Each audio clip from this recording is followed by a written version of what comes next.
I'm Natasha. I'm a homegrown Canadian who has been living and traveling abroad for the last 6 years. And on January 26, 2017, I arrived to Barcelona, Spain for what I thought was going to be a 1-year stint. And here I am, 4 years later, still living and traveling around Europe. I'm an exercise scientist turned language teacher, and now I'm transitioning into a different sort of digital nomad. Change is something that I've come to embrace and comforts me because it's a constant. But wait, why am I telling you this? Basically because all the decisions that I've made have forced me into change. I'm learning to grow and accept who I am now. Don't get me wrong, there are parts I miss about my old self, but I'm embracing and accepting who I am. So how did I even get here? Before Europe, I lived in Vietnam and Colombia, and I was just traveling around, and I had decided to return back home to Canada and be with my mom while she fought cancer. And during those months that I was back home in Canada with her, I was really thinking and wondering what my next step would be. And my mom, as the wonderful woman that she is and the amazing support system that she is, she urged me to follow my arrow wherever it pointed. And this time it was to Europe. So I debated between Spain, Italy, did my research, sent in my documents to the embassy. Finally, after a month of waiting and working 2 jobs to save up, because I was dead broke at the time, I got my visa in the mail. It was stamped into my passport, and you better believe as soon as I got it out, I was jumping around ecstatic. And I knew what the next step was. That comforted me, but at the same time scared the living daylights out of me. With that, I packed my bags, got a plane ticket, flew here to Barcelona with high hopes and enough money to survive for a few weeks until I found a job. Well, go get him! Go get him! So most of my living experience is in this Iberian Peninsula, but I have traveled around, so I kind of have a sense of what it's like in Europe as a whole. And I'm a solid believer that no matter who you are, where you come from, where you've been, where you've traveled to, that doing something different than what you're used to will promote growth. You will grow. So, how have I changed? I used to think coffee was shitty and addictive. And let me tell you, I got one thing right. Europe does coffee real nice, real good, real smooth. But it's not necessarily the coffee that I'm talking about. It's more the socializing and the community around it. It's a time to take a break, to pause, to breathe. And then of course you get back to work. Or you take a siesta if you're in Spain. This really hits home to me is because I think when I was in Canada, I really took things for granted. Having that sense of community is so integral to life and to enjoying things. So, drink coffee.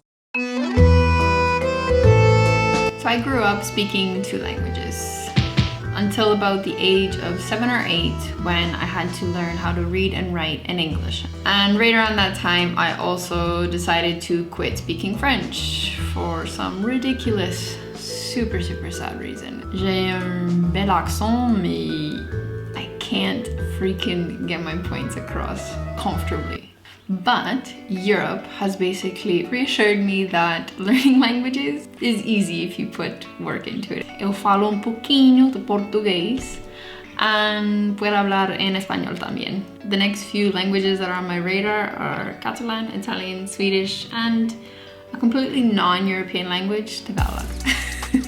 Thanks to Europe, it's totally possible to do. It's made me look into who the hell I am. But I get now why I say sorry all the time, why I never want to be in a position, and my deep love for order. Because it's part of the culture that I grew up in. It's made me look into who the hell I am. Is this just some like millennial thing where you have to look deep into yourself and then find this personal growth and soul search, and then you feel like you have purpose and then therefore your life is fulfilling?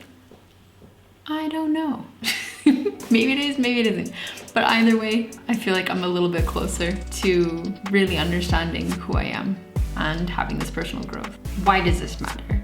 because I think that once we start to know ourselves a little bit better, we start to let go of judgment. We have more self-love, self-growth, and this then feeds back into the world around us and contributes to the humans around us and positive growth within them, and then for humanity, probably ideally.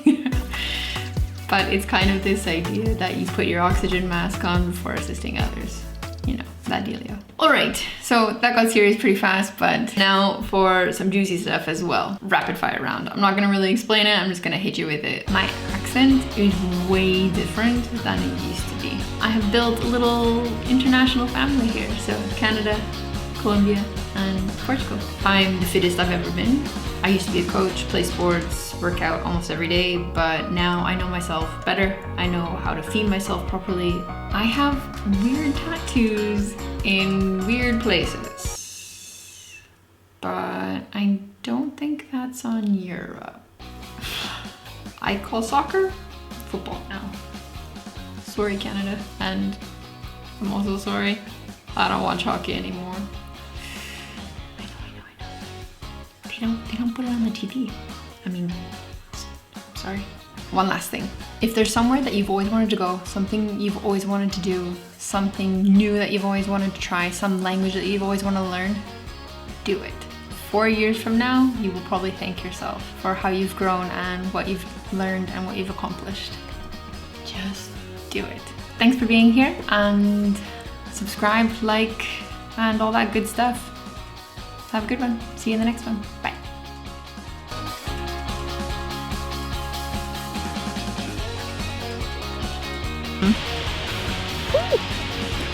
Really sour. Holy crap.